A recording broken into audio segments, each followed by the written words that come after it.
Hay historias que no se cuentan para entretener, se cuentan para advertir. Esta historia que voy a contarte no es mía. Yo no la viví. Me la contó alguien que después de vivirla ya no volvió a ser el mismo. Y antes de empezar necesito decirte algo muy importante. Si estás solo ahora mismo, si hay una puerta cerrada cerca de ti, o peor aún, un espejo frente a ti, tal vez deberías dejar esto para otro momento. Porque así, exactamente así, empezó todo para Elan B. La persona que me contó esta historia se llamaba Daniel. Él era un tipo completamente normal, como tú o como yo. Un trabajo estable, amigos. Una vida sin nada raro, nada extraño que destacar. Hace algunos años, su abuelo falleció y le heredó su casa. Era una casa antigua, de esas grandes, silenciosas, con techos altos y pasillos largos donde el eco de tus propios pasos parece seguirte como una sombra. El abuelo había muerto solo en esa casa, y aunque nadie en la familia lo decía en voz alta, todos sabían, o más bien sentían, que algo había pasado allí, algo más que una simple muerte por vejez. Pero Daniel, siendo un hombre práctico, decidió mudarse. Pensó que todo eran solo rumores, viejas historias de pueblo para asustar a los niños.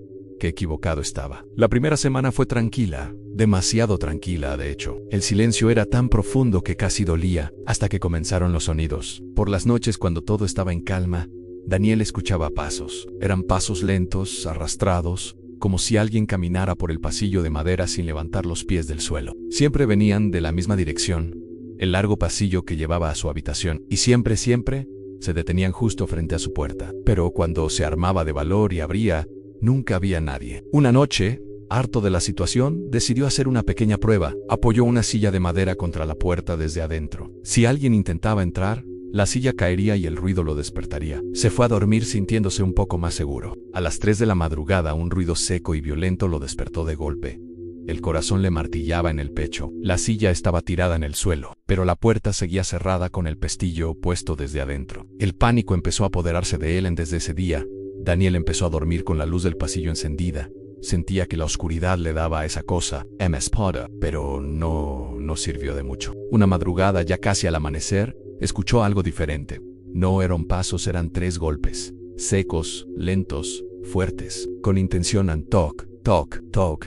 No sonaban como los nudillos de una persona. El sonido era más profundo, más resonante, como si vinieran de algo duro o algo paciente. Después de los golpes vino la voz. No venía de afuera de la puerta, parecía salir de la propia madera, vibrando en la habitación. Una voz rasposa, como un susurro gritado, que dijo una sola frase: no mires a Daniel. Se quedó petrificado en la cama. No respondió.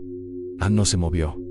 Creo que ni siquiera respiró. Se quedó así hasta que los primeros rayos de sol entraron por la ventana. Al amanecer, con el temblor todavía en el cuerpo, se acercó a la puerta, y lo que vio le heló la sangre. Había algo escrito en la madera, justo a la altura de los ojos. Parecía marcado con uñas de forma frenética y desesperada. Decía: la próxima vez, no te avisaré, Annie. Fue cuando Daniel supo que no estaba imaginando cosas, esto era real. Pensó que estaba perdiendo la cordura.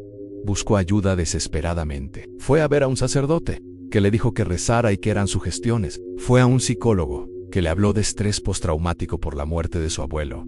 Nadie, absolutamente nadie le creyó. Se sentía completamente solo. Esa noche tomó una decisión. Si nadie iba a ayudarlo, tendría que enfrentarlo él mismo. Quería saber qué era. Necesitaba ponerle un rostro a su miedo. Así que ideó un plan. Colocó un espejo grande, de cuerpo entero, justo frente a la puerta de su habitación, pero apuntando hacia su cama. Su lógica era simple: si algo abría la puerta, no necesitaría girarse. Lo vería reflejado en el espejo. Se sentó en la cama, con la espalda contra la pared, y esperó. El reloj marcaba las 3:17 de la madrugada, cuando los pasos regresaron. Lentos, arrastrados, inexorables. Luego, los 3 golpes, más fuertes que nunca, que hicieron vibrar toda la pared. Toc, toc, toc, pero esta vez algo cambió. La perilla de la puerta comenzó a girar, lenta, muy lentamente. Daniel no apartó la vista del espejo. Sus ojos estaban fijos en el reflejo de la puerta, esperando verla abrirse, esperando ver qué había detrás. Pero la puerta no se abrió, y entonces lo vio, no en el reflejo de la puerta, sino en el reflejo de su propia habitación. No tenía rostro, solo una forma oscura y alta, como una mancha de tinta en el aire. Estaba parada justo detrás de él, entre su espalda y la pared. El espejo no estaba reflejando lo que había fuera del cuarto, estaba reflejando algo que ya estaba dentro. Con él la cosa habló.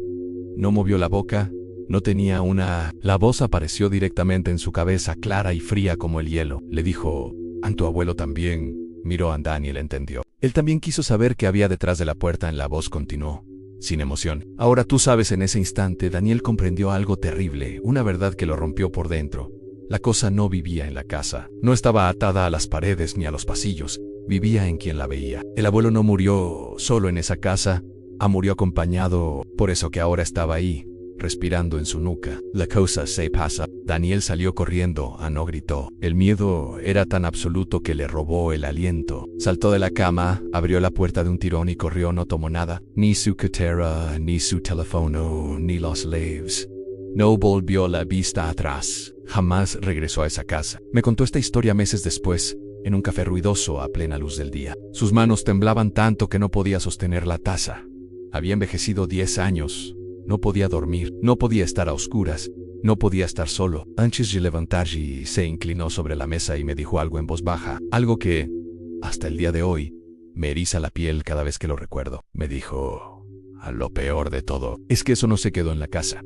Hizo una pausa y me miró a los ojos. Se pasa, se contagia. Cuando alguien escucha la historia y se la imagina, cuando intentas ponerle un rostro en tu mente, así que dime, mientras escuchabas esto, ¿has sentido algo? ¿Un escalofrío quizás? ¿Has escuchado un ruido extraño en tu casa?